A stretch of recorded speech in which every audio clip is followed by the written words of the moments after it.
Okay, so for killing Xanthus King Jeremiah, we got quite a few souls, so we can level up probably a couple times with this. But we also got an item called the Notched Whip. The Notched Whip is a lot better than the regular whip because it has a bleed effect on it. So just like the scimitar or the great scythe, you can bleed enemies with it. But it still has the bizarre moveset of the other areas. And just look at these amazing hollows that are impaled here. It's so horrifying. And the crows sitting on the place of impalement. I mean, maybe, the first couple of times undead were spawned and nobody knew what to do about them. They were dragged to this area and just tortured and mutilated. There's a lot more about that, abuse and torture of hollows and the undead in Dark Souls 2. But this area just looks so spooky and unpleasant that they dragged all of these innocent people here. Or maybe they weren't innocent. Maybe the crows there are the symbol of, the goddess of sin, so maybe they were guilty of some hideous crime or something. You'd think Lautrec would be dicking around here somewhere. And I love these weird cages. They look like they're used by a circus or a zoo to transport wild animals. And, maybe in like the first few years of the Undead Scourge, they were, the undead were locked in here. Maybe just really, really bad undead were brought here. But why would they brought here instead of the Undead Asylum? Who knows? Maybe this area, because it's so related to Seath also, was part of Seath's experiments, because we learn later that the boss of this area, named Crossbreed Priscilla, is half dragon and half god, or half giant, or half human, or something. Probably not human, but maybe half god. And maybe Seath was trying to blend the two races together, but it's so, there's no real reason for him to do that we learn. I can't imagine a point to doing that. Although he had gone crazy, so maybe there didn't need to be a point. There's just a pyromancy back here. I think it's the pyromancy that causes weapons and armor to degrade the durability. Maybe acid surge. Not all pyromancy originates in the Great Swamp. One hears rumors of unknown pyromancers inhabiting various lands. So apparently that's where this came from, and it's just like the spell in Dark Souls 2 that rots the armor, although in this game it's much more serious because you have to spend money to repair your armor. Well, no, in both games it's pretty darn serious, now that I think about it. I think I might want to grab a level over here. I'm going to switch over to the rapier because I want to be able to attack the next enemies in this area from behind a shield. And I have to remind everyone that in this next area, we are going to be running into, yet again, the nightmarish, horrifying, hideous bone wheel skeletons. And these bone wheel skeletons are, I have to remind you, some of the most obnoxious enemies in the entire game. Because they roll at you, and every jab that the spikes on the side of this wheel does hits you and beats away very quickly at your endurance. If you have a shield up, even a shield with high stability. If you have a tower shield, you're probably best off. It's a humanity here, I think. But with a regular shield, even the boulder shield, I can't deflect very much. And if there's more than one coming at me, it's essentially death. And I do die down here, unfortunately, because these guys are so obnoxiously difficult. I think there's an extra ring of sacrifice up these stairs, which is kind of nice. Not that they're that useful, but whatever. We are going to be heading down here into this little well with a ladder in it. Always love going into wells, just like in the third Legend of Zelda game. And we're in a strange, watery pit down here, and the walls almost look like they're made of clay or something. They don't quite, or maybe, I guess they could be stone, but there's something quite wrong with them. They don't look right. My Pyromancy Flame is quite upgraded, so I think I can kill these guys with just one Great Combustion. So that is helpful, but it is still very difficult. And really, to get through this area, you just have to memorize where to go and where the enemies spawn. If you don't know that, you're in serious, serious danger. These enemies do look cool, though, even though they're so obnoxious. And, yeah. I think I'm going to go left here, yeah. And there are a couple of areas under this. There's a sort of labyrinth here that you have to go through. So you have so many things against you. It's a tight enclosed space. You have those bone wheel skeletons. It's a labyrinth. You don't know where the heck you're going. So everything they do makes it really, really hard. If I have to switch over to my rapier, which I don't think I end up having to do, it would be really painfully difficult. And just head to the end there. You just have to know where to spawn them. And you can kind of bait them out to attack a certain area and then move a bit, but that's hard to do because they can sort of auto-adjust where they're moving a bit. And even attacking them there, the Great Combustion sort of pushes into them, which makes this whole thing very, very dangerous. In this section over here, we get the NX key to go to another section of the Painted World of Ariamis. That's really the whole reason to come down here. There's not really any point to doing it after this, but I'm going to continue here. I should have just rolled through that. There is a Pyromancy down here that we are going to get. There is one more Bone Wheel skeleton. There he is.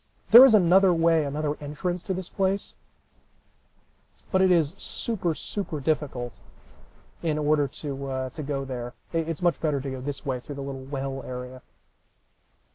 And in this next area where we get the Pyromancy, we find another one of the Bloathead guys. But let's take sort of a close look at him here.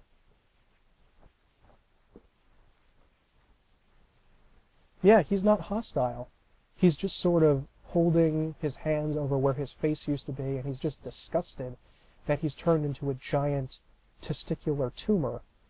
And it's really sad. There's another enemy in the game like this, who seems like one of the horror things, but these hideous monsters. But in reality, we get close to it, and they're nice. But he has the Pyromancer we need, so he has to die. Fire Surge. And I'm not sure what that does. I don't. Maybe maybe we get the spell from those Bloathead guys use. I don't know. It's not from the Great Swamp at the very least. But let's head out here. We're going to do one more thing under this area, and then unfortunately die. These horrible skull things. If you wanted to farm the Bone Wheel skeletons, because remember I think I said the last time that you actually can farm. You get a drop of a shield from these guys. That's essentially their body, and you can use it to attack enemies. It's a weird tower shield. It's really bizarre, and there are quite a few of them down here. And there's 3 over in this area, and I think 6 or 7 over here.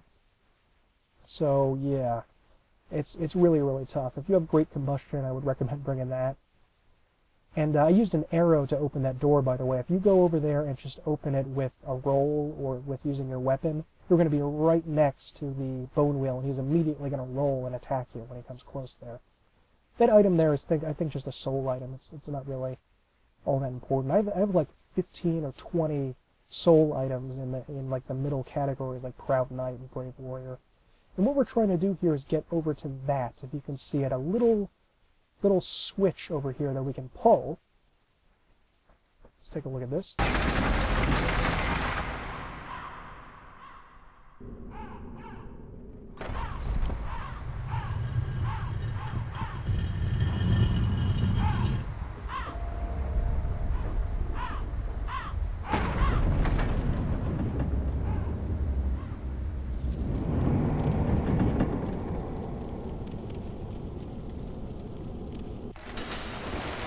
Die, because I did not think that a second one was going to spawn behind me, and it did, and killed me instantly. Wonderful. So now that that boss is, the door to the boss area is open, we could just run out and leave this area, if you're getting worried about this, but we're not. We're going to continue exploring through the Painted World of Ariamis, because there's a bunch of cool stuff here that we still have to get, including we have to use that NX key to get in the next area. Now, why would it be forbidden to breed between the gods and the dragons? Was there just some sort of racial animosity that they didn't want to do? And why would Seath want to do that? Was he so... Because Seath was an albino mutant dragon who was twisted and crippled in a way. In fact, it reminds me of the Are You Afraid of the Dark episode, The Dark Dragon, where someone awoke a dragon inside themselves because of they were handicapped, and they began to hurt the ones they loved. Just like Seath hurt the people around him. In the wintry painted world, there is a structure resembling an old cathedral.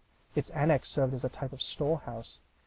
And we're finally going to encounter more of those horrible bird monsters in here, but we also get an ember. Now, why the heck would Seath want to blend these two together? Did he just have a raging albino boner for Guinevere or one of the goddesses, and he just went to tap that. I don't really know why he went to do that, but over here we can get Velka's rapier. It's a great intelligence-based... Somebody just shot an arrow at me. There's an intelligence-based weapon, which is kind of rare in this game. Let's take a look at it. A symbolic, powerful thrusting sword used by the partner serving Velka, goddess of sin. It is no mere symbol, to be sure. The partner is an human swordsman and wields this enchanted blade with special sword techniques. Not sure if that's true. I don't remember the last time I fought Cromwell the Pardoner. Cromwell the Pardoner, by the way, in the... who's gonna watch it? The Undead Parish serves Velka. So what he is doing there, I don't know. I really don't understand. It seems in this game that there were a lot less attempts to make physical weaponry for casters, whereas in Dark Souls 2 there was actually a fair bit of them. You can get a pretty darn good set of swords here and there. There's the sword of the Throne Watcher's sword, I think was int-based, and I think a couple of others. Those guys are flying down here. I think he meant to fly down at the blacksmith there. I don't know what happened. He sort of like missed his mark. It's like trying to land in Top Gun and just missed the plane. That's kind of strange. The walls look cool here. And the blacksmith over here is the same one turned to stone that we found in the Darkroot Garden. What exactly he's doing here, or if this means anything, I don't know. But these guys, these birds, are some of the toughest enemies in the frickin' game. They have an astonishing amount of health, which is strange considering, you know, they're just these scrawny bird monsters. They must be servants of Velka or something. They can do a lot of damage by pecking you, and they have a grab attack, which is essentially lethal for me at this level of health. Let's take a look at what we picked up, though, if we can find it. I think we're trying to go towards the souvenir of reprise. There we go. Blood-drained, shrunken ear, souvenir taken for subduing the guilty. The knights called the blades of the Dark Moon punish the guilt-soaked offenders of the gods, and take this as proof of their conquest. The earless corpses of the guilty will be left behind as a warning to others, inspiring both fear and respect for the gods. That is a servant of the Dark Sun. And the reason that this is here is I'm not really sure, because that souvenir of reprisal is what we get for defeating Lautrec way back in Anor Londo, and those are the items that we need to turn in to Gwyndolin because we joined the Dark Sun Covenant. So what exactly was Gwyndolin doing here? Because these guys, these bird guys, we haven't gotten a drop yet, but they actually drop souvenirs of reprisal. Why exactly is that? Because I thought that Velka was fairly hostile to the gods, because she and the other occult-based people were involved in some rather bizarre activities that were trying to destroy the gods. That's what the occult upgrade that we got there was supposed to do. So what exactly they were doing here, I really don't know. That's very strange. Was Velka helping them, as I imagined, or was Velka sent here and her servants to punish them? Are these guys like the wardens of this area or something? Is that the point? Haha, you can see their butt there. Or, because I assumed that they were part of the same team that were trying to help destroy or defeat the gods, but maybe they were the wardens of this area, the prisoners who were trying to hurt the gods with occult magic. But that doesn't make sense, because, I mean, they would have stopped that, wouldn't they? Vow of Silence. Secret rite of the black-haired witch Velka prevents casting a magic within effect area. Velka, the goddess of sin, is a rogue deity, but is versed in arts both old and new, as considered to have a great range of influence even among the gods. So that seems to make clear that the gods there thought that Velka was a rogue deity, that she wasn't part of the normal pantheon of the four lords that we got, of the Witch of Izalith, Gravelord Nito, and Gwyn. So maybe Velka was some sort of weird, aberrant deity. And this is the set that Cromwell is wearing. It actually looks really cool, and it's a good set to go for if you're a wizard, or just if you're a rogue character with this black coat on here. The Pardoners listen to the confessions of sinners, urging reflection and salvation. Their masks symbolize separation from worldly desires. And let's see here.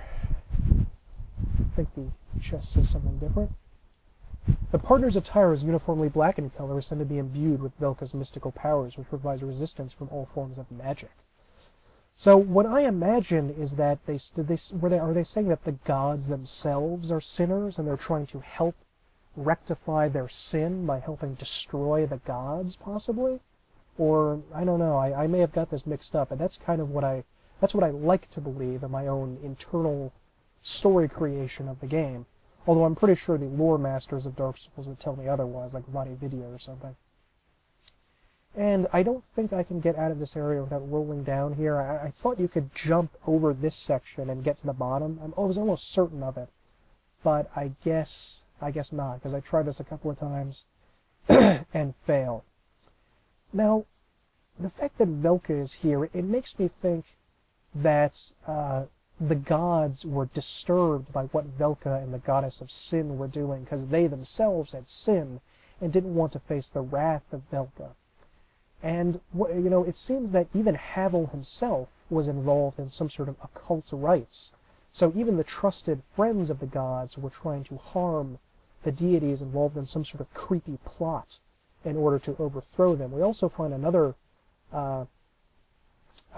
blacksmith in the Tomb of the Giants who is exactly like the other two, except he has the large divine ember, so that seems to be related in some way to the occult ember. But what exactly all of this has to do with everything, I really, really don't know. It's so mysterious, because I love the fact that you do this. You're trying to piece together what happened at the end of the world. It's sort of like if you woke up, like, after the apocalypse, and you have to look around and piece together what went on. And that's something that we can do as archaeologists in the real world.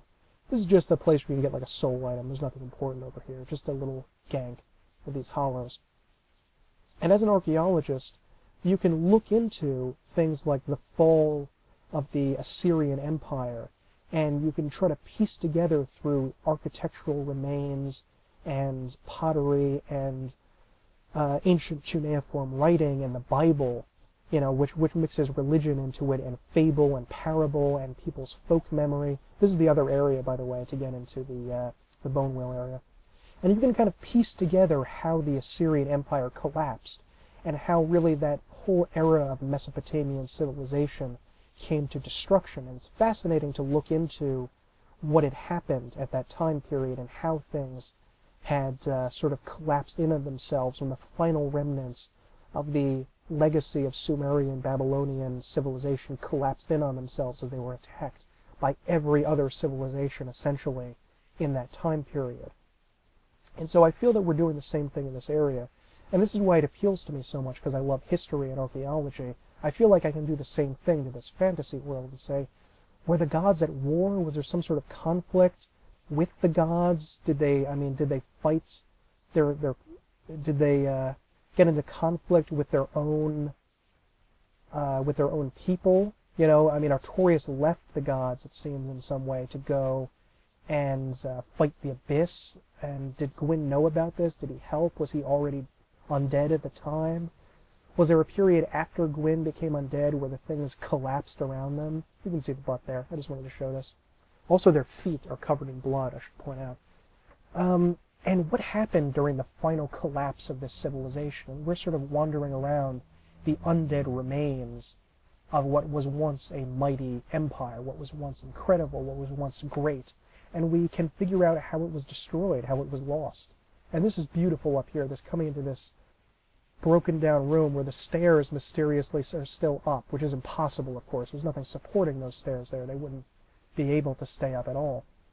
And this is the red sign soapstone to sort of for dueling, if you want people to come and invade you. It says certain dark wraiths resist their descent into dark and persevere along the honorable path.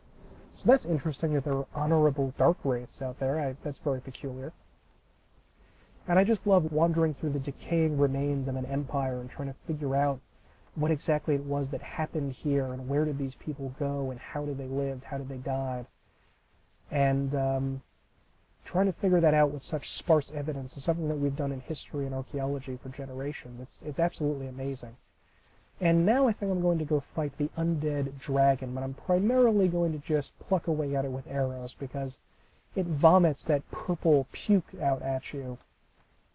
And it's just grotesque and hideous and unpleasant, and nobody wants to sit there and have that puke come out at them. It's just sort of icky and and nasty. Nobody wants that. Why exactly did the two of these dragons turn undead? How did that happen? Were dragons afflicted by the curse of the undead? Because they don't seem to respawn afterwards. They seem to just kind of, they're almost like traditional zombies, where they don't have much of a mind or anything, and they just, that puke really hurts. And they seem to just take, they die just one time. It's not like you have to beat them over and over again. So, I don't know why there are undead dragons here there, other than that it looked cool. Although I do know that apparently, when designing this dragon, they were originally going to make it really disgusting and icky and horrid and pus-ridden and really like a disgusting zombie. But they decided against that afterwards and decided to make it much more sad and unpleasant. It looks more like a mummy of a zombie, a mummy of a dragon rather than a zombie of a dragon here. I have 666 arrows, I think that said. That's kind of creepy. And over here we can find a great item called the Blood Shield. The Blood Shield is a sort of grim, reddish, white-looking thing that looks like a piece of viscera or something like that. And what it's used for is to deflect bleeding damage. It allows you to gain special resistances to poison, I think, maybe curse, and definitely, most importantly, bleeding damage, which is kind of necessary for the boss. Yeah, that's curse there, so bleeding, curse. You get resistances too. It's sort of like infecting you with a poison here. And if you do a jump attack on the legs of the dragon there, it mysteriously stands up and allows you to jump down and just run to the boss room. So you don't actually have to go in there and fight those pinwheel type bone wheel zombies. You can just run over here and jump down and run straight to the boss room. But we're not going to do that. We're going to go the long way around because we want to do something a little odd. And this fails, unfortunately, and I'll talk about it here. What I'm trying to do is cut the tail of this enemy, and I fail, unfortunately. And what Priscilla, the dragon goddess, is, she has a warm little fuzzy tail that we're going to see in a minute, and if you cut it off, just like you cut the gaping dragon's tail off, you get a special weapon. I really love that they added that into the game, that there is this added challenge that you don't need to do, but you can defeat the boss with a little bit more challenge by cutting that tail off and get something special. They tried to do that in Lords of the Fallen, a game that came out recently, and they tried to make it where you got extra weapons if you beat a boss in a certain special way, but it didn't end up really working right. It didn't feel quite right. And what I'm going to put in here is put on the red tearstone ring. Remember, if my health with the red tearstone ring is lower than, I think it's 20%, if I have below 20% health, then the red tearstone ring will activate, and I will be in a special state. You can see the purple just popped up on my bar underneath the endurance meter there. And now I will be getting, I think, a plus 50% boost to all of my damage. And I'm also going to put on my Dusk Crown helmet and my Bellowing Dragon Crest ring, is that what it's called? And run in there and try to cut the tail of Priscilla. That's a Knight of Berenique, and that one respawns, unlike the one in the Undead Parish.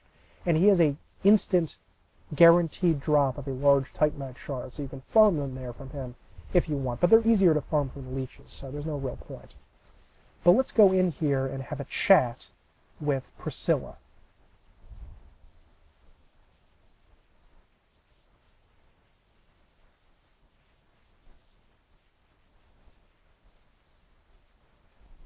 And just look at her. She is so weird looking. I mean, her face is sort of off. She has white hair.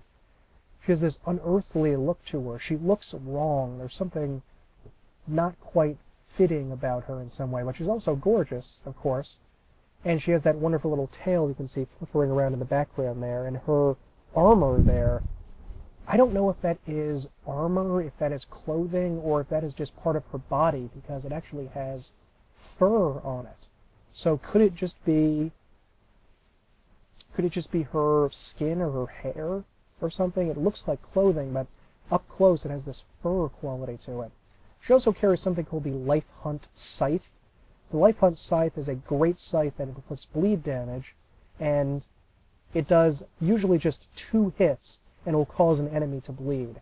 Other enemies, it's going to take a long time to get them to... she's not wearing any shoes. That's adorable. And she's not... it would take 3 hits, so just getting it in 2 is pretty effective. The Scythe also, I think, briefly infects you with sort of a semi-bleed status, so using it with the Blood Shield is highly recommended. Outside of the bleed thing, the Blood Shield is just in general a good shield. It has good resistances all around, 100% physical. It's all around a pretty darn good shield. And this fight is very, very, very tough your first time through, because not only does she inflict you with bleed, and only 2 hits does it take to hit you with bleed with that huge scythe she has there, but she is also, get this, invisible. She is completely invisible once the fight starts. And the only way to make her visible again is to stagger her. And you have to use the snow on the ground here to see her footsteps. And if you watch the snow closely, you can see sort of where she is. You can also hit her with throwing daggers to try to sorta, kinda, a little bit figure out where she is. If you're lucky enough to be able to hit her with one, which is not easy, then you will be able to stagger her briefly. Not stagger her briefly, but the throwing knife will stick out of her, and you will be able to know exactly where she is. That says boost sorcery, but it actually boosts sorcery and pyromancy, but not miracles. And we are going to try to cut the tail here in just a second, and unfortunately fail. I think what I really need to do is use a huge, heavy weapon in order to do it, not the pyromancy. Art thou? One of us thou art not. If thou hast misstepped into this world, plunge down from the plank and hurry home. If thou seekest I, thine desires shall be requited not. Thou must returneth whence thou came. This land is peaceful, its inhabitants kind, but thou dost not belong. I beg of thee, plunge down from the plank and hurry home. Thou must this land. Now, any sympathy I had for her is erased immediately, because she says this land is peaceful and its inhabitants kind, when they're some of the most obnoxious enemies in the whole fucking game. But never mind. You can just leave right here. She's a rare boss that just lets you to walk out. You know, you don't have to fight her. You can just leave immediately. You don't even have to do this boss at all. But once you start the fight, and you come back here if you die, you have to finish the fight. You can't go back on this. You're going to be stuck at the bonfire, and you have to come over here and beat her. So think really hard whether you're ready enough to fight her. And doing this with this pyromancy here, I don't know why this failed. I heard online it would work, but maybe what I should use is a huge, heavy sword, like the Gravelord's sword, to try to cut it. Maybe that would be easier. I'm not sure about that, though. I would have to test that out. But we could just walk right by her, jump back, and we'll show up in Anor Londo again by the painting. Also, just beyond her by the plank we need to go to is Xanthus King Jeremiah's armor. So we can go and pick it up over there. Maybe I didn't hit the tail in the right place. That tail is adorable, by the way. I wish they made action figures for the Dark Souls characters. That would be great, like a little Knight Solaire and a little Priscilla. I think that would be awesome. I mean, the amount of damage I do with this, with all this stuff activated, is very impressive. It's like 400 or 500 damage on her, I think, or it might even be more. It's one hell of a lot. So we are going to, I mean, we really shouldn't kill Priscilla. She's not a bad person. She just seems sort of unearthly. We are going to use the blood red moss clumps here, because this is one of the rare moments in the game where they're actually useful. Maybe the only moment when they're truly useful, to get rid of the 90% bleed that she does with every strike. If you don't know where she is, just roll and hope. Just roll and hope you get away. And let's see if we can do this. I think I'm going to try this now. Note not the entire area here is covered in snow. Only about half of the arena, so half of it you don't know. You can't see her footsteps, so you don't know exactly where she is, which is kind of neat. I like that they put only part of the area under snow cover here, so it's not like every single second of it you can you're going to be fine. knowing exactly where she is. She hits very hard, by the way. The dagger that we're trying to get, by the way, Priscilla's dagger, is not especially good. It also costs dragon scales to upgrade, which is not great. So I'm not that miffed about missing it. I just really wanted it for more for the lore-related stuff around it. That's more what I was interested in. And you have to be very, very careful in this room not to fall off, of course, because there's huge areas to fall off all around it. See, I think I did more than 400 damage. I cut down half her health. God damn. I wish I saw a number there, but that was like, with all this stuff active, that was like 50% of her health went down, which maybe was a mistake, because you can see her footsteps there. That's really neat. Because if I wanted to do this again and try to cut the tail off when she's already invisible, that would prove very difficult. Although, I think, if you wanted to go towards a real extreme bit of danger there, with that bleeding, if you wanted to go to a real extreme to avoid, to cut that tail, if you really wanted that tail cut and get that dagger, I think that if you manage to leave here without resting at that bonfire, well, maybe we can leave. Maybe we can. I'm just noticing now, there's no fog door over on the exit. Maybe we could just run out.